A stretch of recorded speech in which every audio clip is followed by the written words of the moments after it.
Welcome to Type C Tech Reviews. Today we're going to be unboxing the Gigabyte M27U Advanced. In an 80-point journey video, you want to check out this exact same monitor. There's Amazon links below for US, UK, Canada, and international links, but let's get this monitor unboxed. All right, so right away, here is the bottom of the stand. It looks like pretty standard Gigabyte stuff. We've seen this for quite a while. A little bit of a difference there. No, pretty much the same stand. I do like that these are flat because you can still set your phone on these on the desk. A little bit of gloss here. Metal on the bottom, high quality thumb screw. Yeah, pretty decent stuff, pretty normal stuff though. All right, here we have the power cable. Here is the power cable. Looks like we have an internal power supply, which is super nice. And that's right, Gigabyte always does this. They always give you all of the different power cables for all of the world's different outlet standards, which is super interesting. So you have those if you ever travel with your monitor. Also in the box, we got an HDMI 2.1 cable. We have a DisplayPort cable, and then we've got some manuals, paperwork in there. And we've got a USB Type B to USB Type A. This is important because on a lot of Gigabyte monitors, and this one included,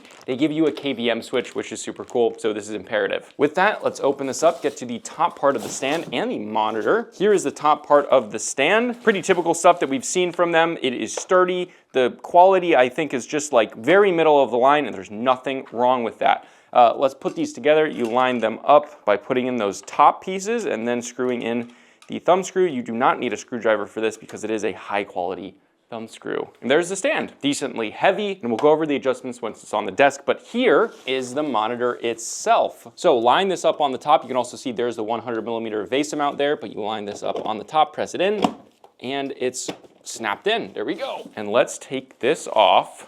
Yeah, pretty normal looking panel. But let's get it on the desk. Check out the stand. We have a height adjustability. Ooh, nice, getting low. We have tilt. Everything is very smooth, I like it. There's no swivel here, and there's no rotation here. The only thing that I don't like is how much wiggle there is for not having any sort of rotation. That's just like the stand wobbling. However, let's check out the ports. So first we have the joystick here. This is also the power on button, but then this is the KVM switch, which is your keyboard, video, mouse button, so you can plug all of your peripherals into the monitor itself, and then when you switch between your inputs, you can switch all of your peripherals with that input. It's really quite a game changer, especially for people who have multiple devices. All right, so the first thing that I absolutely love is the power cable is actually in the middle, so routing that down to this cable management hole is going to be really easy and seamless. That's a good design. We also have a 3.5mm connection, two HDMIs, I believe these are both 2.1, a DisplayPort, which is 1.4, a USB Type-C, their USB Type-B upstream, and then three USB Type-A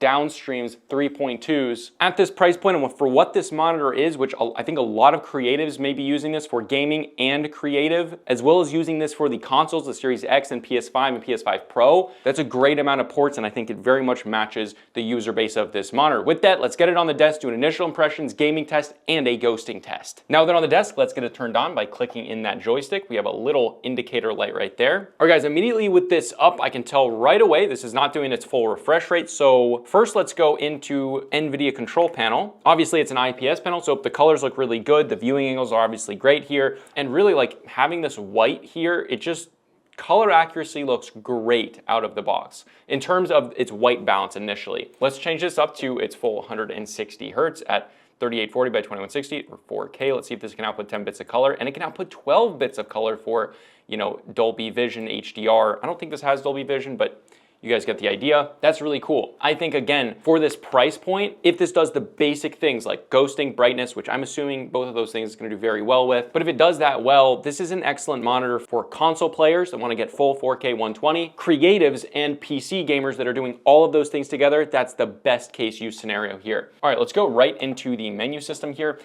Gigabyte has an okay menu system. I don't love it, but it is easy to get to. I just don't like how pixelated it is for being a 4K resolution. So we have a few different of the little settings: aim, stabilizer, sync, black, equalizer, 2.0, super resolution, which is just, I really don't like that they do that. That's literally just a clarity boost, a sharpness boost.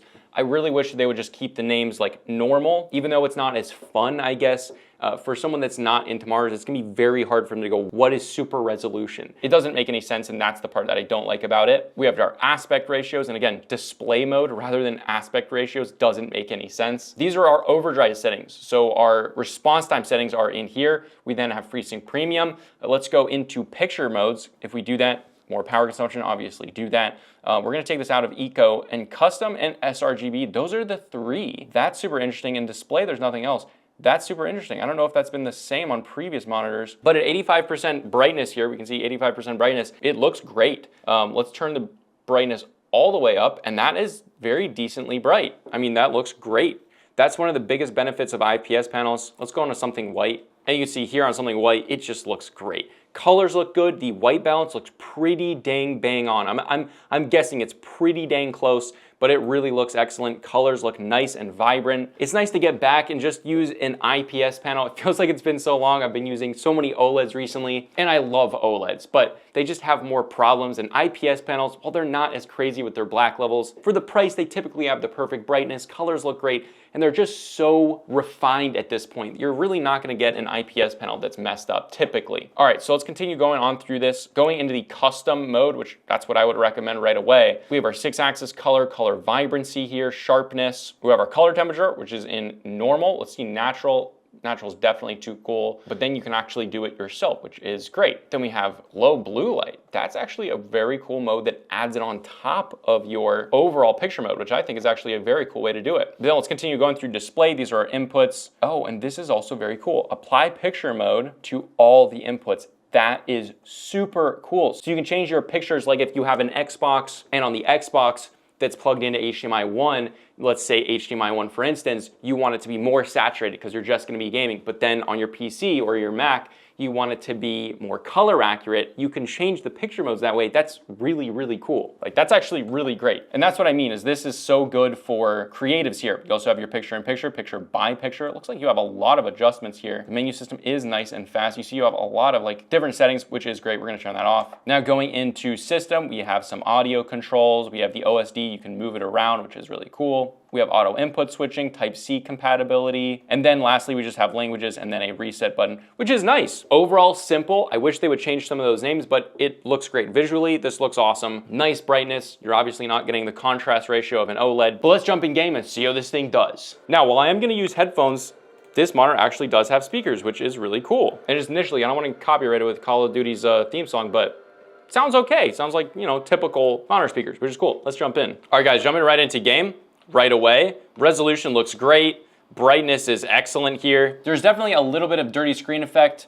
Do I notice it in game? Not really, but there is definitely a little bit of dirty screen effect here. But the resolution, if you guys haven't used a 4K monitor, it's an absolute game changer, it really is. It's so hard to go back with resolution. Refresh rate over everything for sure, but if you can have a 4090 or something to run 4K at a higher refresh rate, it's an absolute game changer because resolution it just looks so good in games. So while this is only 160 hertz, you're obviously not gonna get the fluidity of something like a 240 or 360 hertz panel. Realistically, in game, you're probably not gonna be able to push frames enough that, you know, you're gonna actually be able to hit 240 frames. So really at 4K, 160 for most people, at least for the near future, for most people, that's probably the max. Especially at this price point, if you're only spending $500 on a monitor, well, that's not cheap. You probably don't have a super high-end graphics card, and that's what it'll take to run those frames. So while you may be enticed to buy or feel like you should buy, you know, a higher refresh rate, in a lot of cases, it doesn't really make sense. But the brightness here is awesome. I mean, it's so vibrant.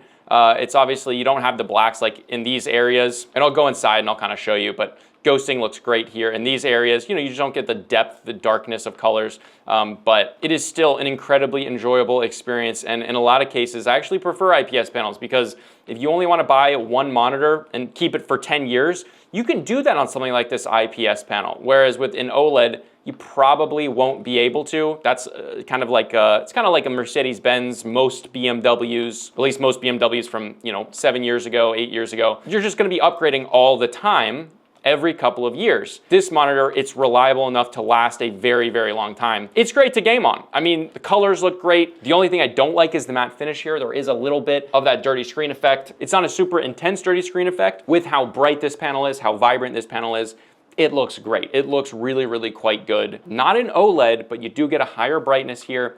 And one thing before we actually dip out of this game, we're gonna try HDR. Okay, well just visually, it looks like it increases the brightness, the overall screen brightness. Okay, so now here in HDR, the colors definitely are undersaturated here. There's a little bit of a weirdness going on with the colors. They're just undersaturated, but the brightness of the sun, like that is extremely bright. That highlight, you know, they're doing a good job there. It also does seem to change the gamma, but everything just has almost kind of like a grayscale effect over it. So the tuning here is not perfect. It's not atrocious, but it just is like, it just pulls the saturation down across the board, which is why it kind of looks like grayscale. However, this looks like the Windows HDR calibration tool, which is free. Again, guys, if you have Windows 11, definitely get that. If you have a monitor that's capable of HDR, definitely check that out. Just looking at this, I think that would fix the HDR, and it seems like it might be worth it to increase that overall screen brightness there. With that, let's see really quick if there is any settings that you can adjust in picture. So we have HDR, oh, we also have HDR game. Let's go in game, see how that looks. So HDR there,